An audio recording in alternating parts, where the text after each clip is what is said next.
দীঘা ভ্রমণের এটা ছিল ডে 2। এর মধ্যে অনেকগুলো ভিডিওই একসঙ্গে কম্বাইন করে দেয়া আছে। দীঘায় গিয়ে ডাব খেলাম না তো আর কি খেলাম বলো।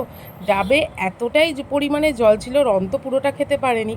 তো আমি শেয়ার করেছিলাম, প্লাস আমিও একটা ডাব নিয়েছিলাম যেটা ছিল মালাই। মালাই আমার খুব ফেভারিট, কিন্তু একটু পাতলা মালাই, আর মা নিয়েছিল একটু মোটা ধরনের মালাই।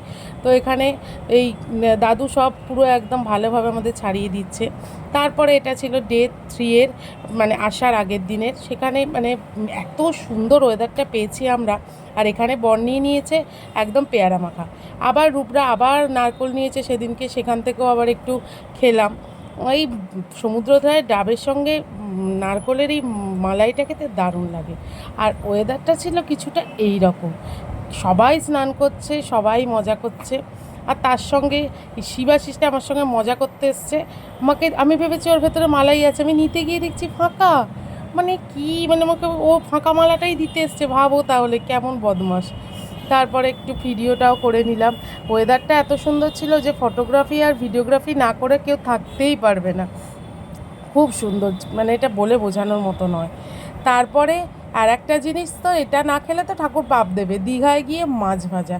তবে মাছগুলো ছিল খুবই ফ্রেশ। এখন পাবলিক ডিমান্ডে ওরা মাছের সঙ্গে চিকেনও রাখে। তো যেটা আমরা নিয়েছিলাম লেগ পিস, সেটাও খুব ভালো ছিল। এখানে সব মাছের অর্ডার টর্ডার দেওয়া হচ্ছে, তবে আমি ওখানে খাইনি, আমরা হোটেলে নিয়ে চলে এসেছিলাম। দেখো কি সুন্দর স্যালাড ট্যালাড দিয়ে দিয়েছে, আহা জিভে জল আসছে এখনই আমার। টাটা।